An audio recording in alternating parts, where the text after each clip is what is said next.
round.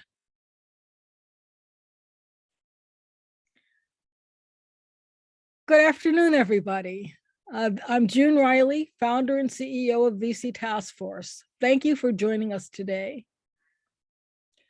Today's our Gary's Picks program, and Gary finds entrepreneurs who are a delight to interview and who are up and comers. So today shouldn't be any different, and I'm looking forward to hearing about this young lady's escapades, because it just looks very, very dynamic. So Gary, take it away. Yeah, sure. Thanks, June. It's great to see everybody here. Great to see Nouka. So a little bit about myself. My name is Gary Fowler. I'm a serial entrepreneur investor. I've been involved in 17 startups and several unicorns. I was on the original management team at Click Software, which was sold to Salesforce for $1.35 billion. And I'm also the co-founder of the Eva.ai that was acquired by Vizier in Canada on May 4th. We believe that intellectual capacity is evenly spread around the world and opportunities aren't. I'm the CEO, president, and founder of GST, Get Shit Done Venture Studios, a premier AI and quantum venture studio located in Palo Alto, California. June? Yes. Oh, okay, here she comes. So it looks like we have kind of like a flaky internet here. That's so we'll okay. wait to get. Hi, Nouka. We lost you for a minute. Yeah, I was just actually messaging that in the chat. Like, it looks like we have flaky internet. Yeah. So anyhow, so wanted to go down through. So Nouka, tell us a little bit about, I got a question for you. So, you've gone to Draper University, you studied commercial real estate analysis at MIT. You went at Hoag's School, TO. Yes. You got your degree in business administration. Now, how in the world, you moved around a lot to a lot of different places. Now, how in the world do you go from working for KLM, right? Royal Dutch Airlines, where you're doing calculation and indexations of daily allowances for cabin crew, to doing what you're doing today? How was that transition? Hi, Gary. Thank you for having me for your interview, by the way. Tourism. Well, that's actually where my journey started. I wanted to travel and I wanted to connect and live with multiple types of people. So that came with different cultures, different languages. And what you would see throughout my career as well is that I really wanted to work in different industries. I wanted to have that first-hand experience and not a second-hand experience by knowing a colleague or like a friend or a family member that used to work somewhere. I meticulously, literally chose in which industries I wanted to work in. Started out with fun first, and fun for me was tourism. So that's exactly where I started. Wow, that's amazing. So, okay, I got that, but then why in the world would you go to Nestle, do an operational buyer for purchasing the services for companies like a part of Nescafe, consumer drinks? I mean, was that boring? No, it actually wasn't boring. It was me. I would say I fell down and I got back up. And it literally was in 2007 when the American banks brought us to our knees. And I was working back then in tourism, so for airlines. And working there for a couple of years, but I was just not having an indefinite contract. So when the economy crashed after housing, the airline industry was next. So that made me, unfortunately, not being able to stay there. So I got a heads up like a year in advance, like, unfortunately, after this year, we can't extend your contract. So with myself, I think like another 60 colleagues from the division couldn't stay working there any longer. So that's actually how after that I went to food. And after I was told, okay, unfortunately, you can't remain working for the airline industry. And for me, flying was always a luxury. So I was like, okay, I don't want this to happen to me again. So what is safe? And food is safe. So back then, KLM Airlines was working with Unilever, which is a competitor of Nestle. And I knew I was wanted to live in Amsterdam, and the head office of Unilever in my opinion, was too far away. So then I was like, okay, who's a competitor of Unilever? And that's Nestle. Checked out their website, saw the operational buyer position, and immediately applied. So all the way in the end, I was able to jump from KLM immediately to Nestle, and that's how I joined the food. Okay, so I got that, but why in the world would you go to Foot Locker? Because Foot Locker, the sneakers are discretionary. I got the first piece, but Well, why in the world would you do that? good question.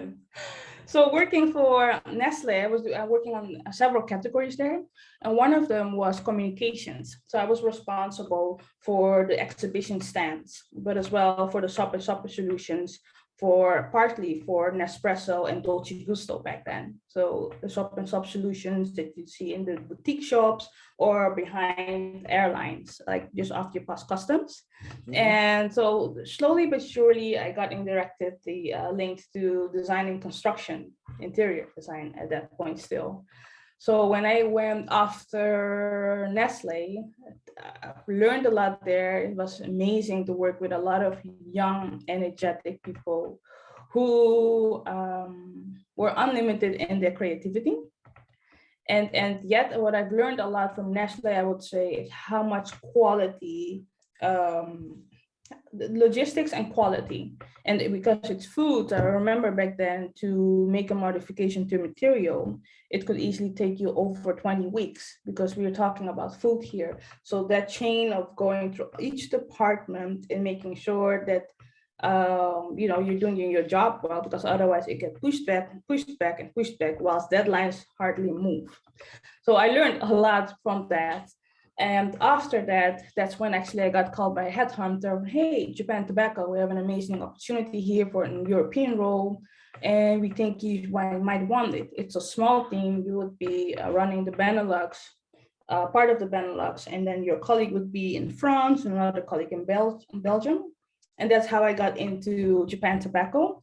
Never smoked myself, but always How is been that quite when you go in? intrigued. Now, listen, did you feel a little funny when you're in there and do people smoke in Japan Tobacco? Were there more smokers there? There were more smokers there. We definitely had separate like smoking rooms.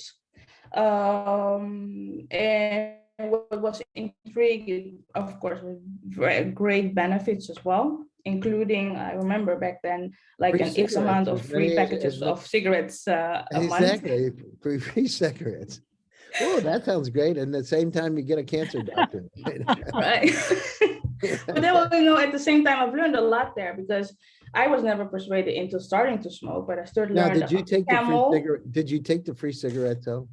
No, neither, because no, I didn't take the free cigarettes neither. Like at this point, I would never not do that again. Like join a company that I don't wholeheartedly stand behind. Whilst the company was great, but it's, I guess, more like what it represents, and that's something which is unhealthy. But I was always intrigued, why do people do it? And what I've learned a lot is all the marketing around it. So even back then in Holland, you weren't even able to properly, with artwork, advertise like in stores, unless you were in a tobacco shop or unless you were behind the customs at airports. So how do you get to position yourself uniquely at a gas station, for example? Or what is it that you are allowed and can do when you're kind of limited to do anything? And that puzzle for me was super intriguing. And then as a buyer there, it was, of course, I had a huge budgets to work with. And that part was a lot of fun. Learned a lot there. Knew I wasn't going to stay there for too long of a time. And that's after when I kind of got called by another headhunter for, hey, we have a position for Foot Locker designing construction, real estate team. No, wait a I minute. got You're going there. from tobacco to construction. Now, Yes, is there something, is that how you are in your life? You like to try different things? definitely. I like to live life. That's so important for me. And at Tobacco, my latest projects there were sub and sub solutions again. So that's behind the airport customs. And that part again brought me back to construction and to exhibitions. Now, I got a question for you. So you were at Japan Tobacco for 1 year, right? Yes. How in the world can you move that quickly to the headhunter calls you up, you're there 1 year and you're ready to go to the next company? Okay, what for me is very important is to have alliances within a company. And even when I started as a buyer in KLM Airlines, everyone else was always older because I was 20 when I started KLM Airlines.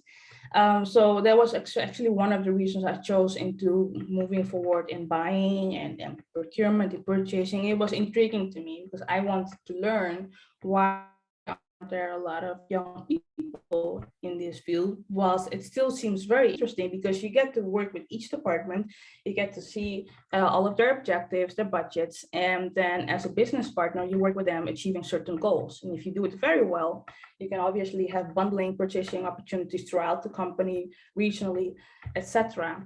So that's kind of like how I then went to Foot Locker. But first and foremost, need to emphasize the fact that again, I got involved into shop and shop solutions and into massive stands for exhibitions. So that was the creative part of it, where which also came with a lot of budget.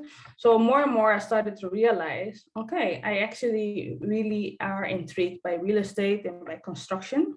And little did I know that later in my career, I was going to do way more with that. And Foot Locker gave me an amazing opportunity to carry on and continue on designing construction and learning how much hectic and dynamics are in international construction and real estate teams. That sounds great. So tell me a little bit about, so how was it though? You know, when you're doing a startup, you don't have a lot of politics. Were a lot of politics in those large companies?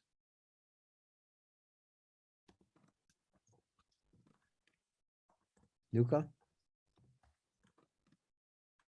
Mhm. Can you hear us?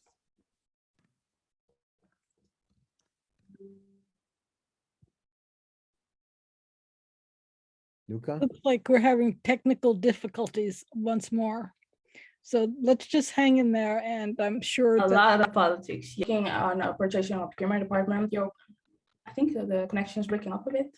Yeah, it seems like it. Gary, I believe your question was about politics Yeah, were there a lot of politics? and how I maneuver Yeah, how within is it? companies when it comes to politics. Now, how is it? You go to the coffee room and you sit around, or they go to the cigarette smoking room, were there a lot of politics involved with these companies? Definitely a lot of politics involved, but so I would say the biggest involvement back then for the tobacco company was everything was white labeled. Like majority of the places where we were have our cigarettes, they were already white labeled. So it all becomes, okay, how do you negotiate with a shop owner that you're still being positioned as yourself? And that for me is always intriguing. If it's complex and it's very challenging and it's something that is not immediately making your life easier, it's intriguing. And that's something I want to learn more about and dig into that, because fear for me is more of a motivator, if anything. And I just want to live very aware and conscious. And that's the same way with my career as well. So I would definitely say I am definitely a risk taker too. Okay, so you go over to Equinix. So now you move from Foot Locker to a global data center with Yes. well, now, why did you do that? I mean, that's a long distance from tobacco and shoes. What, Exactly. you woke up and said, I want to be in the data. I'm interested in this stuff. Well, I enjoyed so much working as Foot Locker design and construction teams in Europe, like getting stores ready for opening, working on several types of designs. And back then I would get a design and I was told, okay, in 2 days the store is opening. So make sure that everything is there. The mannequins, alarms, artwork, that was all part of the operational team too. And then I was like, okay, I want to go more into tech. I want to go more into tech. I actually was back then applying for a job at CAE, a flight simulators conductor in Canada. And then the role at Equinix came about. And I saw the role and then I was like, let me check out what is this company. And I was amazed that I didn't know anything about data, or that I never thought about what happens to our apps. So where is my data stored? I thought it was with, I don't know, Microsoft. But only with Microsoft. And then when I started learning and reading up on the industry and in Equinix, I was super like surprised. And I loved the energy that was beaming all of their videos. Went in for an interview, beautiful data center, high ceiling, something that I love. So again, a little bit of that construction and real Oh, they estate sold you came on the high together. ceilings. They sold me on the high ceiling. There you go. And the spacious. And so I started at Equinix as country procurement. And after 8 months, I got into a regional role. I got into design and construction. I was working back then for the Dutch finance director. First biggest expense is power. And after that, design and construction. We had a lot of projects coming up in Amsterdam because of the great connectivity. And that's how because I was as well one of the back then the 3 people in Europe or in EMEA doing procurement. That's how I got involved as well. Because in my first month, I had a generator purchase. And that was quite tough because I did not have a technical background. So it was a lot of self-learning. And because I was new to the team, I wasn't immediately welcomed by my male colleagues with open arms because I was doing procurement. And procurement is a stakeholder that people tend to not per se immediately like, and almost feel like, oh, here they are again to interfere. And I want to own the relationships myself with my suppliers. So there was a lot of proving to do there. And at the same time, I was learning about the generator, didn't know anything about it, and felt like, okay, any second now, I'm going to fall and I won't get through my trial period. Well, thank God I went above and beyond and decided, hey, I'm sure we have more need for generators or other mission critical equipment worldwide. There must be a global purchasing policy on this. And back then, because the company was still like in a growing phase, so we didn't have those agreements yet in Europe, but we had them in globally. So Equinix is in the Bay Area based. So I reached out to a sustainability director back then, David Renard, and he was like, yes, thank you so much for reaching out, because we're trying to globalize this. So if more countries would reach out to us, then we could, bundle indeed buying opportunities, buying power, etc., etc. So that's how I got myself known to him. And ever since then, I kept getting involved or trying into new projects. Fast forward, I started running the region. Wow, that's great. And what about Falcon Group? Falcon Group is actually just my personal company where I did some consultancy with, among others, talks for negotiating and women at Microsoft in Seattle, doing some speaking engagement, but as well some mentoring. So that is my own company. Yeah. You did your own thing. Okay, so let's go Yes. down through, you say that you master transformations, develop strong transferable skills, persevere, focus, strategize, and consistently revolutionize my mindset. So tell us a little bit what's going on with 3RF and how you came up with that idea, where you are with that today.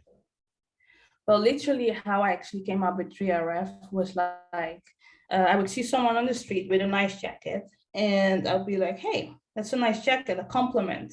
But there were times where I was felt like, I would like to make a bid right now and just buy off this jacket from someone. I don't really like to shop. I shop online. I just really don't like to shop. But if I see someone, right? You're literally saying buy the jacket off somebody. You like it, buy it. Yeah? Exactly.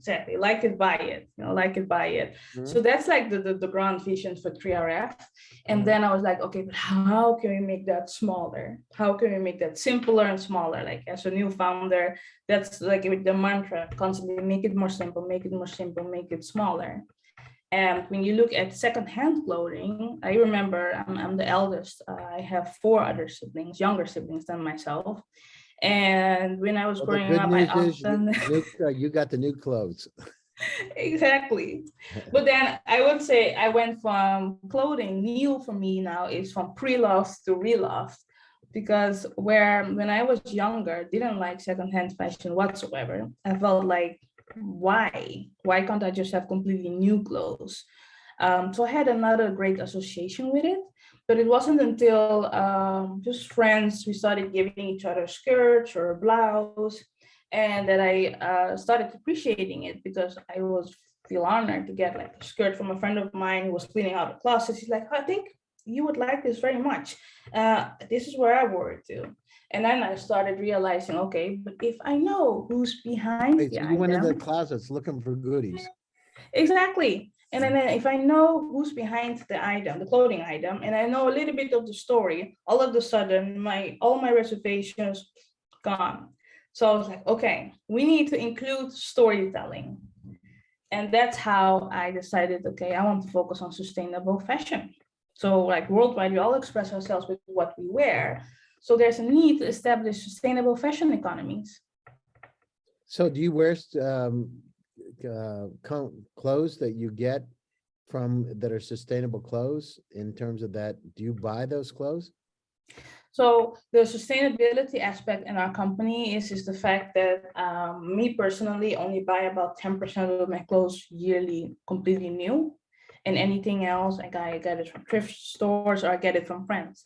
So I just returned like today from back in Amsterdam after traveling in the US for a full year. Mhm. And initially, when I went to the US, I came from Mexico. So I arrived with a backpack full of summer clothes. Wait a minute, you And came from that? You came up through Mexico? yes, I went from Tulum, Amsterdam, Tulum, and then to the US straight without What made going you home. guys decide to go to Mexico? Did you want some tequila or what happened? I went to meet up there with amazing friends of mine for a yoga retreat. So we had Oh, wow. a And yoga then you came retreat. across the border. And then what did Yes. you do for the 1 year? What was it like? I traveled around, I visited my friends that are all part of my family tribes now, and I decided to start working on a startup idea.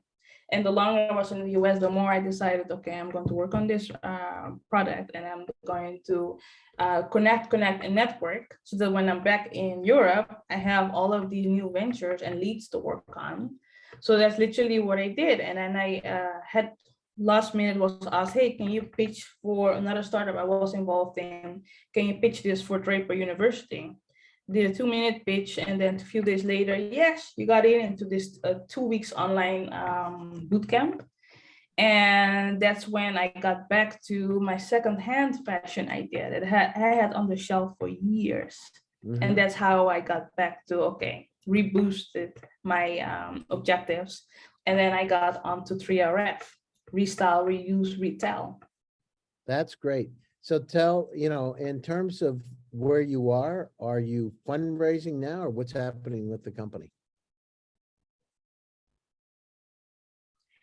Are you We're currently fundraising now? fundraising. Yes. Yes, we're fundraising, we're pre-revenue. We have an amazing team together, people. And we are launching in Q1 2023. And we will be next week at Web Summit in Portugal. Wow, that's great. And so we're Thank coming you. to the top of the show. So closing thoughts, Nouka, and where can people get a hold of you? You can kind of hold me through Nouka Puriël at LinkedIn. And we are raising 150K and invite you to launch with us and be at the forefront of the sustainable fashion movement that is here to stay. No, that's very good. And what's the best way to get a hold of you? LinkedIn? Yes, LinkedIn is the best way to get a hold of me. And otherwise at nuka@weare3rf.com. No, that's very good. Sounds great. Well, thank you for taking time out of your busy schedule today to join Welcome. us. We appreciate it. June, any closing thoughts? Yes, I want to thank you for another fabulous interview. Thank you, And June. Nouka, do you have a website? Because this Yes, is so interesting. So what is your yes. website? weare3rf.com. weare3rf.com. Right. Okay, excellent, excellent. So everybody can take a look at that. And Our website is weare3rf.com. yes, okay, excellent. And so everybody can take a look at that. And see actually what you're doing and how everything works. And Gary, thanks again for another, like I said, another fabulous interview. Thank you so much for your time and for the invitation. Yeah, thank you. And thanks to everybody out there. Thanks for joining one more time. Gary's Picks. We'll be back in another 2 weeks with another exciting edition. Stay happy, stay safe, and stay healthy. My name's Gary Fowler. Thank you. Thank you. Yeah, bye-bye. Thank you. Bye-bye. Bye-bye, everybody.